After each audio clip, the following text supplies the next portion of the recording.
કૃતજ્ઞતા આપણને જીવનમાં જે કંઈ પણ મળ્યું છે તેને અભિવ્યક્ત કરવાની એક સુંદર પ્રક્રિયા.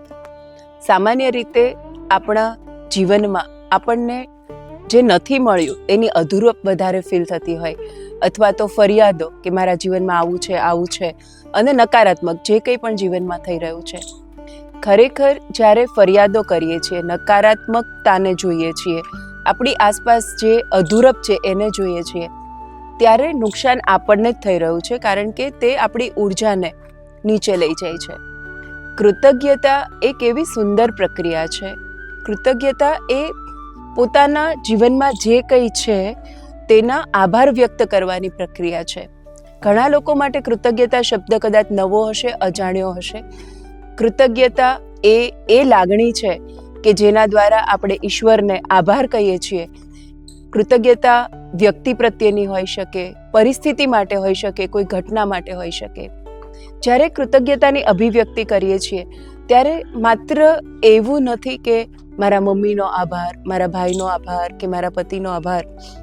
શેના માટે તમે આભાર માની રહ્યા છો, એ આભારની સાથે તમારી શું લાગણી જોડાયેલી છે, આને અનુભવવું અને એને અભિવ્યક્ત કરવું એ ખૂબ મહત્વનું છે.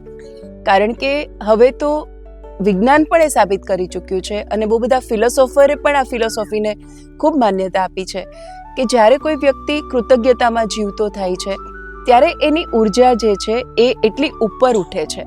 અને the secret law of attraction એવું કહે છે કે તમે જે ભાવ ફીલ કરતા હશો ને એવું જ અટ્રેક્ટ કરશો. તો જ્યારે કૃતજ્ઞતાની લાગણી અનુભવીએ છીએ ત્યારે આપણે દરેક વ્યક્તિ કે પરિસ્થિતિને આકર્ષિત કરીએ છીએ કે જેના માટે આપણે વધારે ને વધારે કૃતજ્ઞ થઈશું.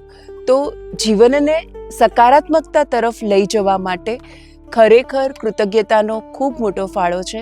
કૃતજ્ઞતાને સ્પષ્ટ રીતે અનુભવવી હોય અને અભિવ્યક્ત કરવી હોય તો ચોક્કસ જ પોતાની એક કૃતજ્ઞતા ડાયરી, ગ્રેટિટ્યૂડ બુક બનાવો. આખા દિવસમાં ગમે ત્યારે લખી શકાય, પણ કૃતજ્ઞતા ડાયરી લખવાનો શ્રેષ્ઠ સમય તે રાત્રે સૂતા પહેલાં છે. એવું કહેવાય કે જે છેલ્લો વિચાર કરીને તમે સૂઈ જાઓ છો એ વિચાર સતત આખી રાત આપણા મનમાં ચાલ્યા કરે છે. આપણે સૌ જાણીએ છીએ કે રાત્રે જ્યારે આપણે સૂઈ જઈએ છીએ ત્યારે આપણું અર્ધ જાગ્રત મન સક્રિય થાય છે. તો સતત કૃતજ્ઞતા આપણા અર્ધ જાગ્રત મનમાં જ્યારે ચાલ્યા કરે છે ત્યારે બ્રહ્માંડમાંથી આપણે દરેક વ્યક્તિ, દરેક પરિસ્થિતિને આકર્ષિત કરીએ છીએ, જેના માટે આપણને વધારે ને વધારે કૃતજ્ઞ થવાનો મોકો મળે. ખરેખર કૃતજ્ઞતાને 21 દિવસ સુધી તમે પોતે પ્રેક્ટિસ કરીને જુઓ. 21 દિવસમાં તમારી અંદર, તમારી આસપાસ શું બદલાય છે એ તમે પોતે અનુભવ કરો. અને મારું ખૂબ દ્રઢપણે માનવું છે કે જો 21 દિવસ તમે સતત આ પ્રક્રિયા કરશો તો ચોક્કસ જ અમારી જેમ તમે પણ કૃતજ્ઞતામાં શ્રદ્ધા કરતા થઈ જશો.